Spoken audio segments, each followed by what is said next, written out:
Hi guys, this is my boyfriend Isaac, and we're going to be doing a video today for you about relationships. If you wanna be my love, gotta get with my friend. So we have some questions from our girl Desiree that we're gonna answer about our relationship. we're not experts, but we've learned a lot in the last 3 years dating, both long distance and in the same city. Okay, first question is, drumroll, how did you two meet? There's so many components to it. A lot of components. Basically, the gist of what happened was that Isaac worked for a denim company, a jean Baldwin. company. Shout out to Baldwin. In Kansas City when he lived here in high school. And he got to know the photographer and the team there and then stopped working for them. And then I started working for them a few years later and got to know them pretty well. And I actually ended up going to New York that summer to model, and I didn't know that Isaac was there at the same time modeling as well. And I met up with just the Baldwin team while they were there, and one of them told me about this model that was a Christian, like really fun, that I would get along with, that worked for them. And I didn't really think anything of it at the time, but then at the end of our conversation I was like really interested in it, and I was like, oh wait, like a Christian model? Like he must be really cute. Okay. I should try to find him. So the next part, I get this Facebook friend request, Elizabeth Bitti.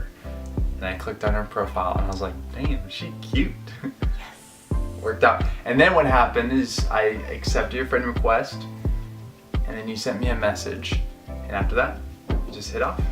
It got to this point where I was driving through Kansas City to see my sister and brother-in-law, but I was much more driving through Kansas City to meet Elizabeth. He was trying to meet up with me. I was being coy.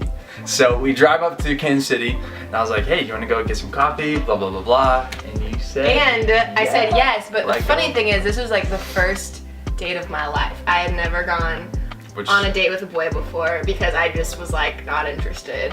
And for some reason with Isaac, even though I'd never met him, I was like, for some reason I just feel like we would be really good friends even if we don't date each other or something happens, and I just want to get to know him no matter what, and I feel like this could be a good thing. It was totally out of my character to Facebook friend a random guy and to message him. I had never done that before, and totally out of my character just to go on a date with him after that. So we ended up going on a coffee date in Kansas City. hit it off, talked for like 2 hours, had a great conversation, and I left, and when I left, I just knew that she was the type of girl I wanted to date.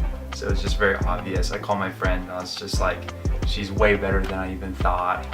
Just really fun personality, and that kind of started us off. Yeah. With Isaac, I remember just being like, I feel totally comfortable, and like he's like already like one of my best friends, and I think we both were just really able to connect when we met each other the first time. And that's how love struck. How long have you been dating? We're coming up to 3 years. But we are long distance for 2 of those years. Yeah. Where are we both from? I'm from Colorado Springs. I am from Kansas City, Kansas. And Colorado's better than Kansas. Facts. He also lived here for like 4 years, so he likes Kansas City. I do like Kansas City. Next question. What do you believe are some qualities or characteristics that are really important to look for in someone you're about to date? So I was looking for someone really easy to get along with.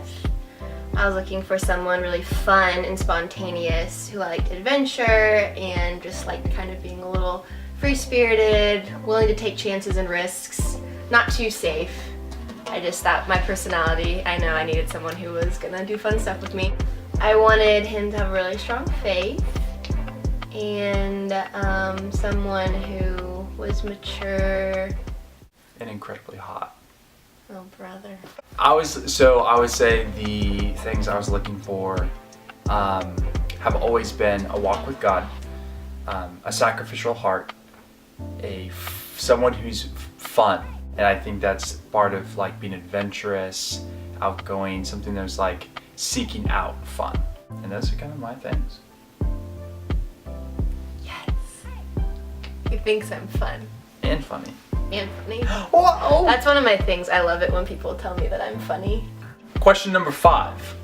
Both of you are very attractive and awesome people. We did not write this. I love it. Okay, question 5. why did you never date anyone sooner? And why is it so important for you to wait to date the right person and find a godly man/woman?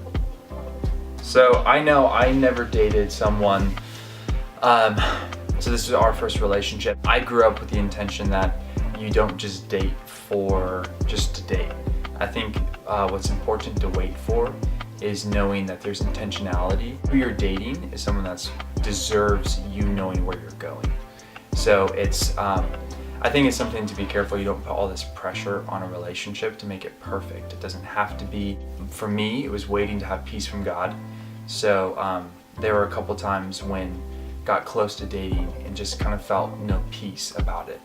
And that was a huge thing of, you need to walk with God to choose yes to someone before you just make a decision. So the biggest thing for me always was, do I feel this is what God wants me to do?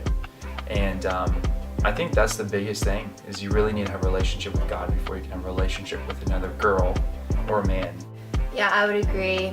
I think the reason I didn't date anyone before is because it wasn't something that was really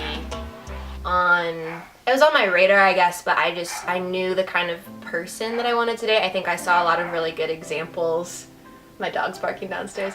I saw a lot of really good examples of mentors in my life dating men, and I think after I saw their relationship and after I saw the fruit from their relationship and the leadership that they had and the influence that they had on other people, I knew that I wanted a relationship like theirs rather than some of the other relationships that I was seeing that weren't really producing leadership. I just looked up to them a lot as my role models, and so I think from then on I kind of knew the type of person that I'd want to be with, and I just knew I'd have to wait for that and that it would happen eventually, and I would know the person once I made that decision. And I think when I met Isaac, I just felt this different kind of peace about him, and I think we both said that at different times that, when we would talk to other people, we never really felt this peace of I would actually want to date you and pursue a future with you. And I don't think from the beginning we were thinking about marriage right away, but it's you look for those qualities in a person, and I didn't really ever want to just spend my time dating around. I really wanted to only date if I thought there was potential. I think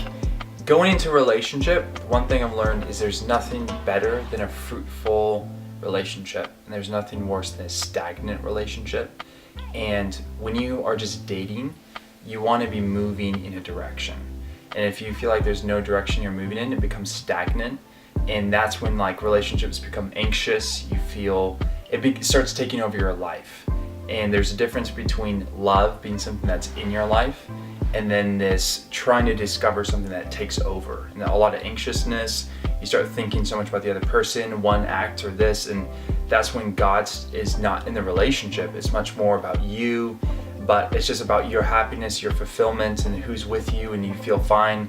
But if a relationship stays stagnant, then it can become something that's very, it just takes over your life, and you won't see any benefit into your life.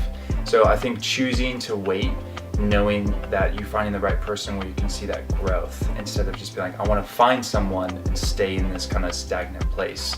It's very easy to do that. Because when you're both in it for each other, you're just kind of sucking life out of one another. Yeah. But if you're both in it in your own relationship with God, you're pouring life into each other. You're not going to do that perfectly all the time. We Right. screw that up all the time. But I think, that's a huge difference, what you were saying.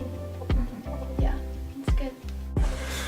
Howdy. Hi guys, so we forgot to record an ending to our last video, and we just wanted to let you guys know there will be more videos coming up. Thank you for watching. Send us any questions if you have any at all, and we love hearing from you guys, so Stay tuned. stay tuned. Cheers. Bye.